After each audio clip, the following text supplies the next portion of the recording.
Hello, it's Thursday. So today I will be finally showing you how to make your very own mimic. Hello, it's Thursday. So this week I'll be kicking off my Dungeons & Dragons series by showing you how to make the little mimic that I designed back in March this year. A written version of today's pattern will be provided to my patrons and will be available in my store as well, and I will link to both in the description down below. And remember, if you enjoy this pattern, try hitting the subscribe button. There's plenty more like it over on my channel. Before we get started, I do just want to let you know that I am by no means presenting this guy as a perfect pattern. He is made out of crochet, and so while I'm holding him very carefully, he can be smooshed out of shape and look kind of wonky and strange if you're not careful. So I don't want to present him as sort of this perfect shape-holding creature when I am being careful to pose him very specifically. So here's a quick reminder to you all as to what a mimic actually is. A mimic looks like an ordinary chest until some unwary explorer opens it and then they get gobbled up by the monster that lives inside. All right, let's get into tools and materials. All right, so let's start off by talking about the materials you'll need for the external box. You're going to need 8-ply 100% acrylic in 2 shades of brown, that can be the same shade if you like, and 2 shades of grey, again, can be the same shade of grey. I'm choosing to use sort of a lighter and a darker, and a lighter and a darker. And you're also going to need a single safety eye. Now, the packet on these ones said they were 22 millimeters, but to measure, it's closer to 25 millimeters. And you're also going to be needing some stuffing, but we will not be using it when we're constructing the external box. That comes into play a bit later.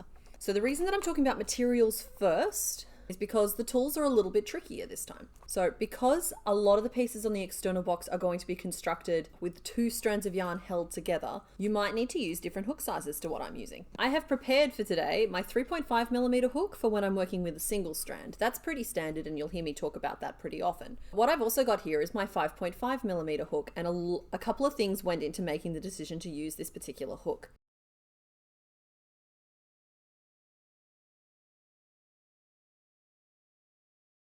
For those of you who just want the cliff notes of what I've just said, I'm using 8-ply 100% acrylic yarn that is normally DK. I'm using 2 strands held together.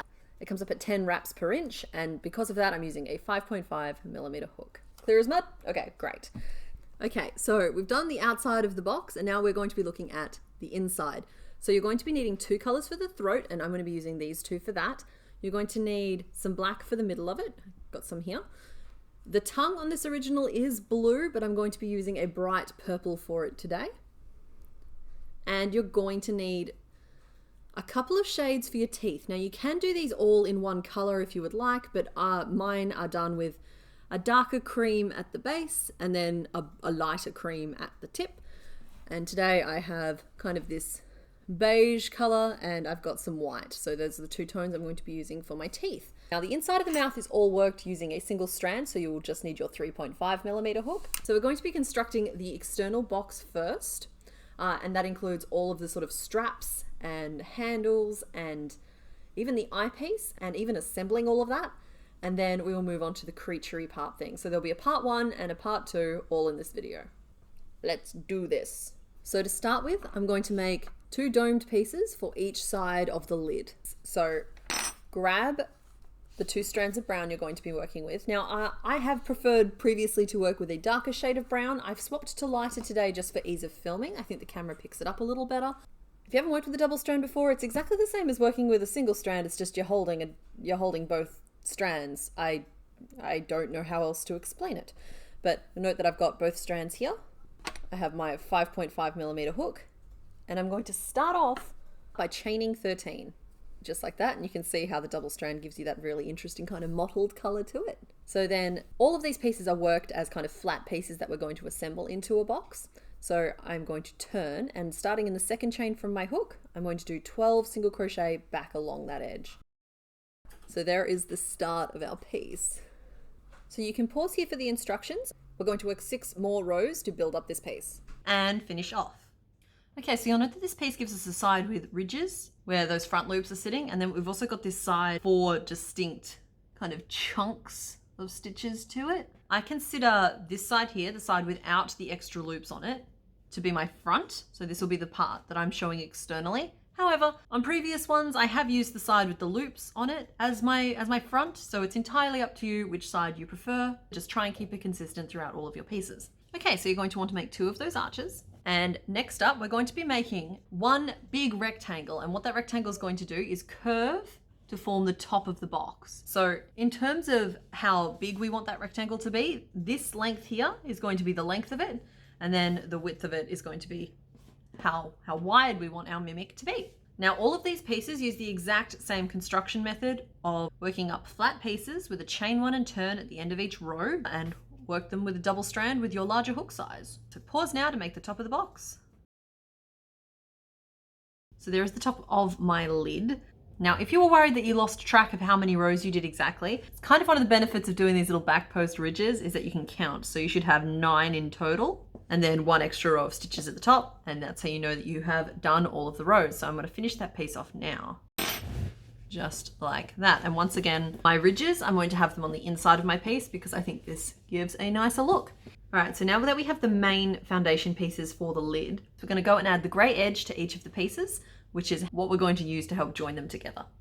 So grab your first arch piece and then a double strand of whatever color you're using for the edges of your piece. I'm using grey, so I've joined them to my hook with a slip knot. Now, I'm working with the side that I want eventually to be the outside of my piece facing towards me because I find I have neater stitches if the correct side is facing me. And I've identified the starting point of that first starting chain. And if you can see in there, if I give a little pull out, you'll notice that there is a tiny little gap in that corner.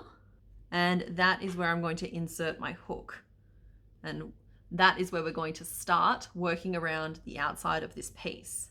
And I'm going to start with an increase in that first little gap. Now I start with a standing single crochet, but you can also slip stitch, chain one, and then work a single crochet into that first gap. And then a second one to form the increase. So that's my increase on my corner. I'm then going to work 6 single crochet up this edge until we reach the point where we finished off. Like so.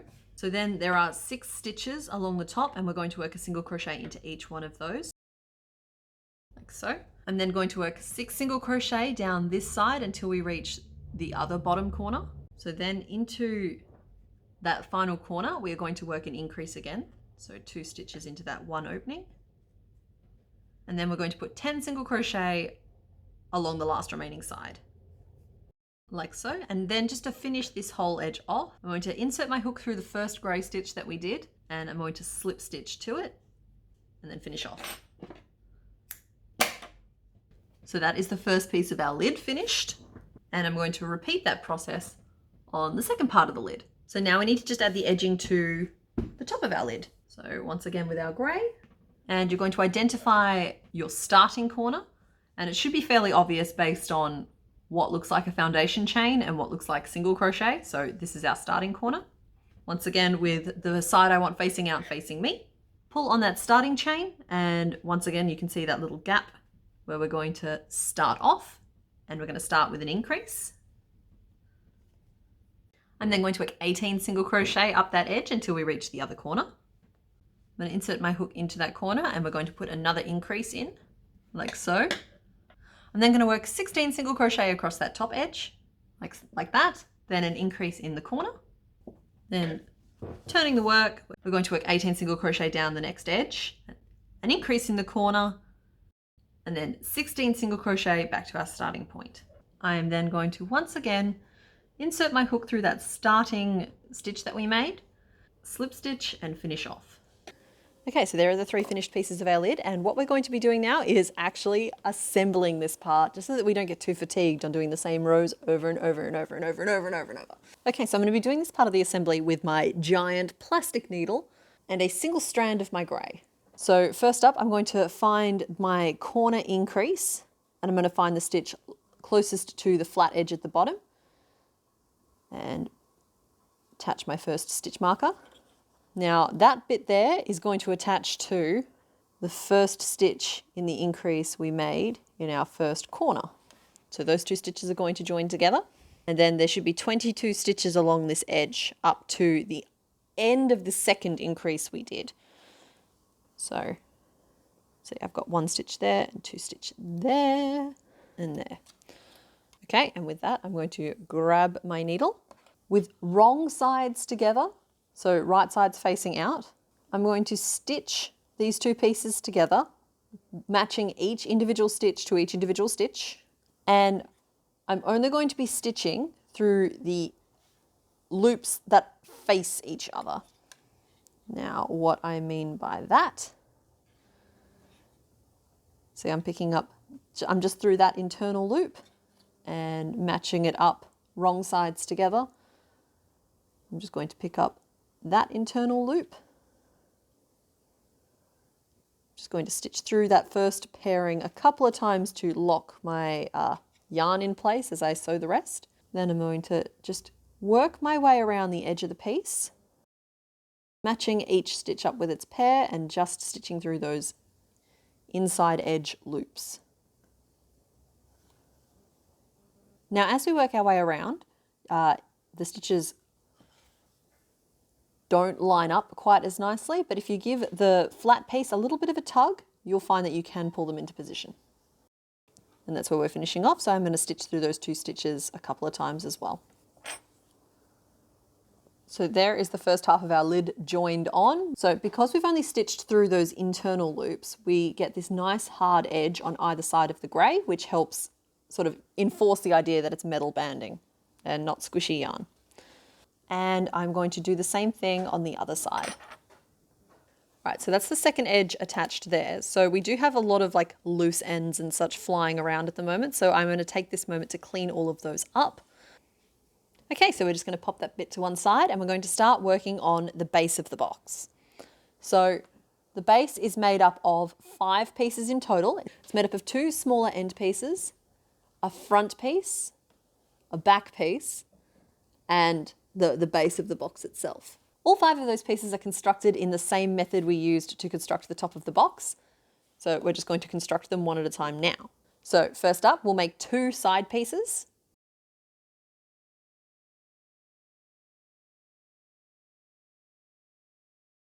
The front and back piece.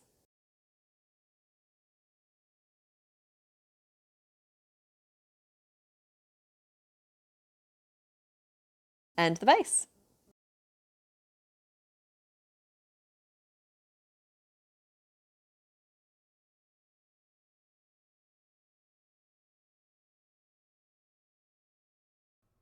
With all 5 pieces made, it's time to assemble our box. So holding your pieces right side out, once again stitching through just the inner loops.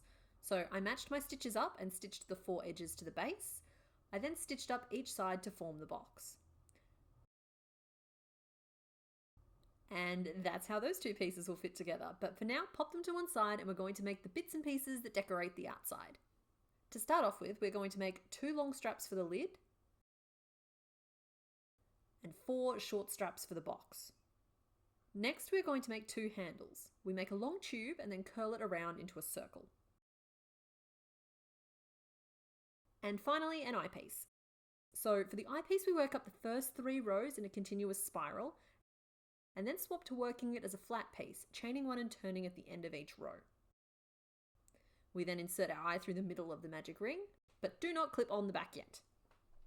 So now that we have all of our pieces made, we're going to finish assembling the chest. Grab your lid. Position the eyepiece in the middle of one of the long sides. That's now your front. Poke the stem of your eye through the lid layer and snap on the back. Shape the remainder of the eyepiece as a curved eyebrow around the top half of the eye and pin it in place. Next up, the long straps. So pin one end to the front edge between the side of the lid and the eyepiece. Curve it over the lid and pin to the grey edge at the back of the lid as well, so it should run from front to back. Repeat for the other long strap on the other side of the lid. Grab your box, so use the lid to help line up where the short straps should go on the front, and repeat for the back. So now I'm just going to go sew all of these pieces on. Okay, so now that we have attached the straps and the eyepiece, the last thing to do for the exterior of the box is to attach the handles. Now, I know that they look a little bit strange in this form, but basically what we're going to do is wrap them around and stitch them on as a complete circle. I'm just going to center those basically 1 plank down from the top of the box.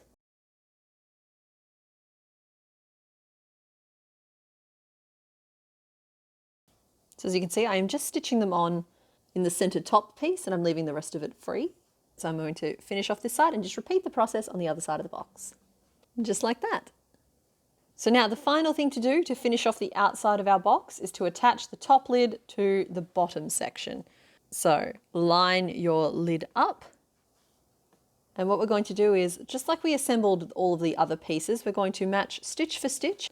And we're just going to stitch through the internal loops, starting from one side and finishing on the other. And that should create the hinge that we need for our box to open and close.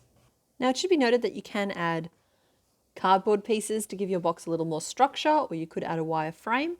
So for all the ones that you've seen on camera, I haven't done any kind of additional supporting pieces, but it's absolutely something you could do if you need your piece to be able to withstand a little bit more rough handling and still maintain its shape. And there is your external box completely constructed, and it can hinge all the way open and all the way shut. All right, so we're just going to pop that to one side for now, and we're going to make the pieces of the creature that go inside. So the inside of the head is constructed in a bit of a strange way. So we start by making the uvula, this little dangly bit, and we actually finish that piece off. Then we make the black part of the throat, and we join the light purple around it and then the dark purple around that. So we build all of those pieces into one main piece, and that's where we're going to start first. So I'm going to start with my lightest purple, and we're going to work up the uvula. Right, so there's the uvula. So now I'm going to grab my black, and I promise the pain of working in black is going to be short-lived, okay? And we're just going to work up the back of that throat.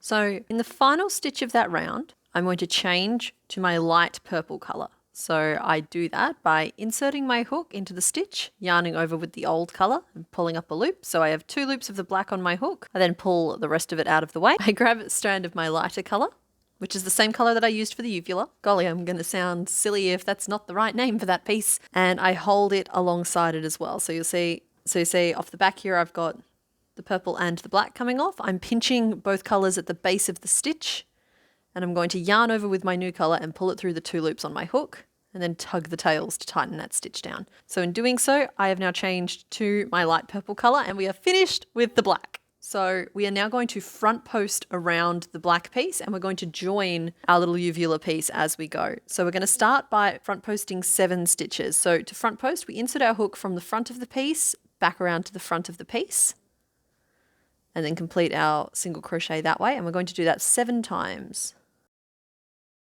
Just like that. Front post is going to help create some layering in the throat and just make sure that this black piece is pushed right to the back and that the purple sort of stands out from it. I'm then going to join the uvula. So you'll note that we finished the uvula when it still had 6 stitches available. So if you flatten that, it'll form 3 kind of pairs of stitches. So you'll have these 2, and these 2. So for the next 3 stitches, I'm going to stitch through both layers of the uvula and a layer of the throat, just with a single crochet. That's 1.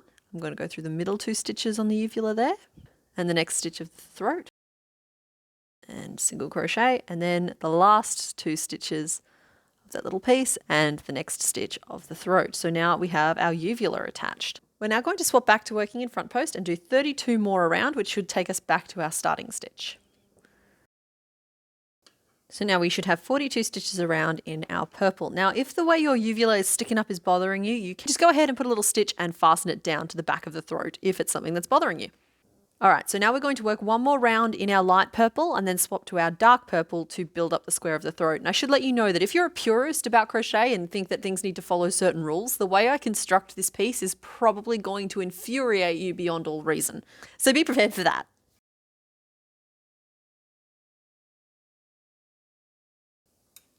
Okay, so you see we've got kind of this soft square forming.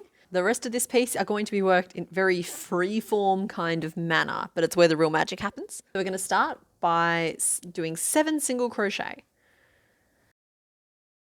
Just like that. And then I'm going to chain 2, like so. And I'm going to now work 5 double crochet, 3 half double crochet, and then 5 single crochet. All along that top edge.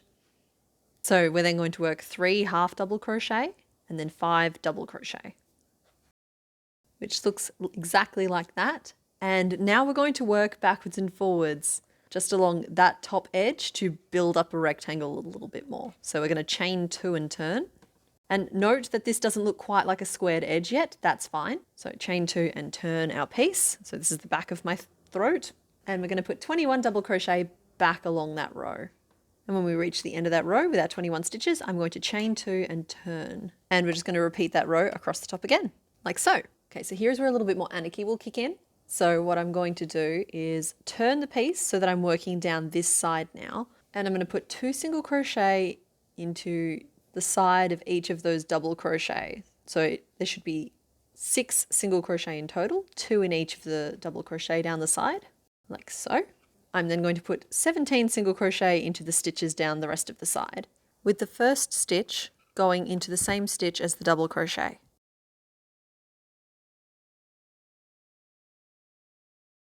Which should leave me at the bottom corner of the throat, and I'm then going to chain 2, and we're going to repeat what we did at the top. So I'm going to do some double crochet, half double crochet, single crochet to smooth out the bottom, and then 2 rows of 21 double crochet. So just like that. And now, just like we did at the top, we're going to turn and work our way up this side. So we're going to put 2 single crochet into the sides of the double crochets for 6 in total.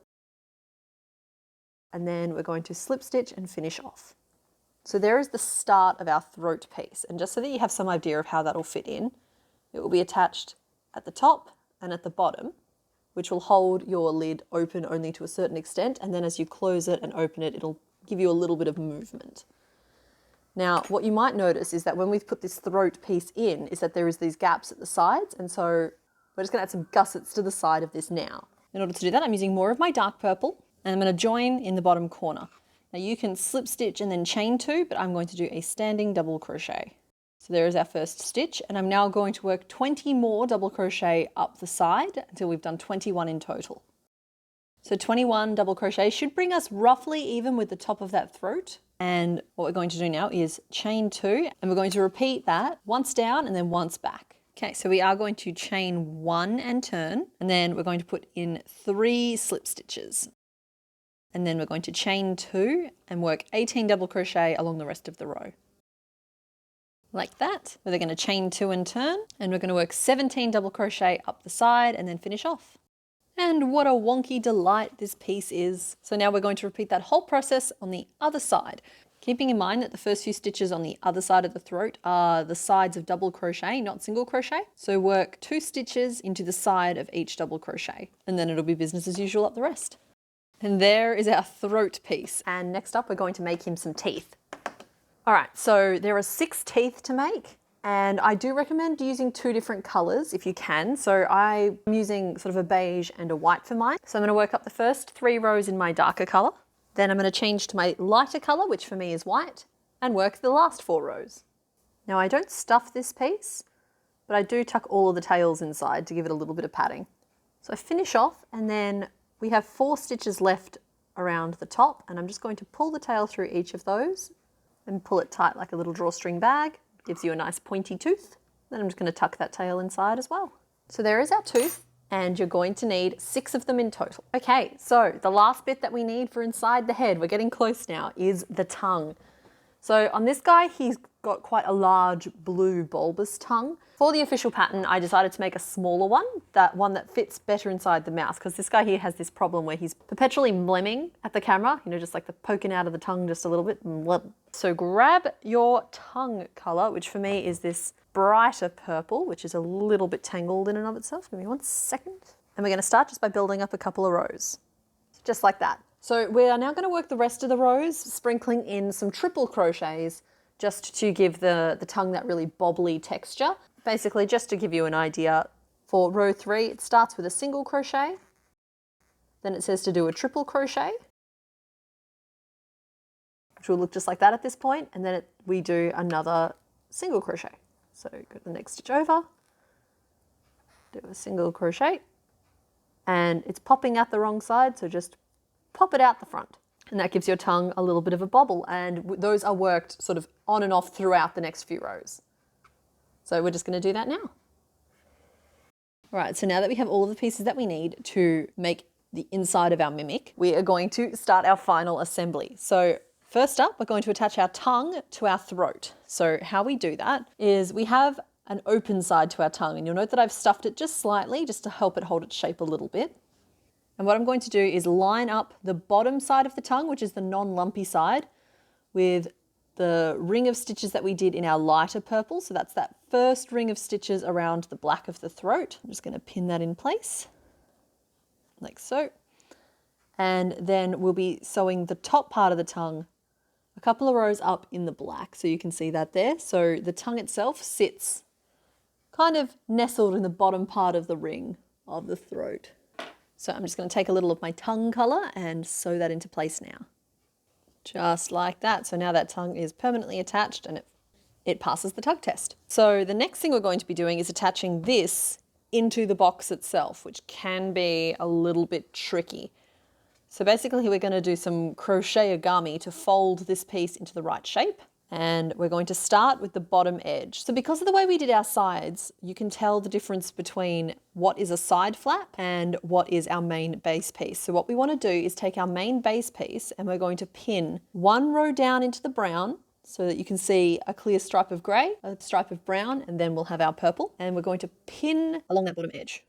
Now, if you've sized your yarn correctly, that edge will be the exact same width as the width of the box itself. If it's a little bigger, it doesn't matter. If it's a little smaller, you're going to run into some problems. And then what we're going to do is take this part of one of the side flaps and we're going to pin it down the edge of the corner.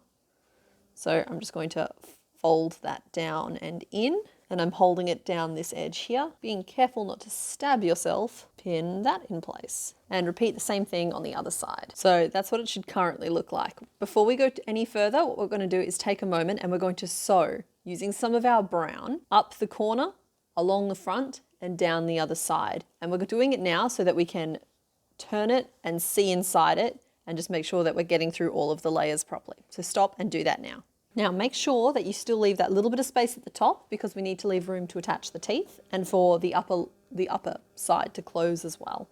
So leaving that one clear row of brown around the top is super important.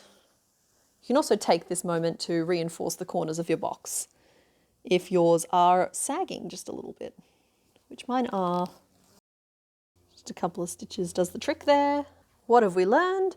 Don't make structured shapes out of what's essentially a blanket, unless you think it might turn out really cool. Okay, so that's that step done. We're fastened along this edge, and this edge, and we should have one clear stripe of brown clear around the edge. All right, so now that we've done that, what we're going to do is attach this top side to this part of the lid. So once again, we're going to leave one row of brown visible next to the grey. We're going to pin that in place. So that once again, the reason we're leaving that space is to leave room for the teeth. And that side of the purple should take up a whole row of the inner lid. So it should fill that space really nicely. And once again, I'm going to take my brown and I'm going to sew that in place. Now, when you're doing this, if you're choosing to make one for yourself, you can do this assembly in an order such that you can just sew around the edge of the purple. The reason I'm doing it in this order is just because I feel like this is the easiest way to explain what's happening.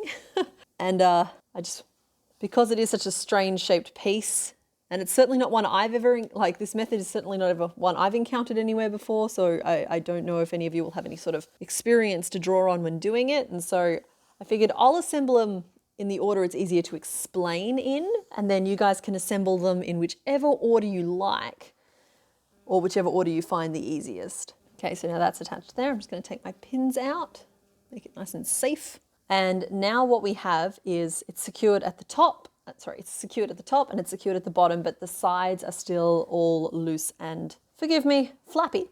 The sides are flappy. So next up, what we're going to do is finish attaching this side to the lid. So first up, we've got this little part here, and that's going to attach somewhat further down. So if we try to attach it further up, it's going to cause the lid to pucker. So you need to be careful to not attach it too far up, but if you attach it further down inside the lid won't be puckered. So pay attention to that when you are completing this step. And then what we have is, so it's this part of the flap, it's a little stretched and distorted here, and we're going to stretch it and distort it a little bit more. We're going to join that extra bit down to the corner where the lid and base piece meet.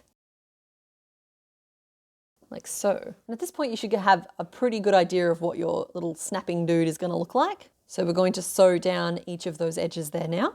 Okay, and just so that everyone's on the same page here, that's what mine looks like when I've flattened it all the way out. Little flaps are supposed to pucker, so it's not going to sit perfectly flat and even. Note that I haven't done particularly beautiful sewing here either. And that's fine because I'll tuck all of those edges in later. And you'll note that he is starting to look kind of very worse for wear and squishy and crumply. And that's fine at this stage as well. This is kind of what I meant when I say I'm not presenting him as a perfect pattern. So at this point we are sealed the whole way around the lid and along the front, but our side flaps still have given us access. And what we're going to do right now is use that access to stuff the lid. Now, you're going to have to experiment a little bit with the stuffing because this is a piece that you can't stuff too firmly or there won't be room for the mouth to shut, but you can stuff it enough that it holds its shape. I'm just pinching my corners back in and I'm just making sure that there's still room for it to close the way I want it to. Right. He fares a little bit better once he's got a little bit of stuffing in him. Okay, so now the only thing left to do is to sew up these sides. And by that what I mean is we've got this quite a large flap in there, and that's because we need a lot of freedom of movement with the opening and the closing and the whatnot. But what we're going to do is basically this bottom edge of this flap, we're going to sew that along the side and then up to join the corner. So he's currently sealed from this corner here up to the corner where he hinges with the lid. And what we want to do is use this edge of purple to form a curve or a slope from this corner up to here. And we're going to do that on both sides. So I'm going to just tuck it all the way in and then holding it from the inside. Just like that. So now that I've pinned this one side, I'm going to sew it shut. And I'm doing that while the other side's open because it makes it a little bit easier. Now we're going to work one side at a time and then we are going to put a little bit of stuffing in the base as well, but only in the four corners. And I say that now just in case there's anybody skipping ahead. If we put some time into it, I could probably find a way that you could assemble the purple onto the flat pieces before we build the box and then build the box around it. But I like to make my patterns in a way that makes a little narrative sense as well.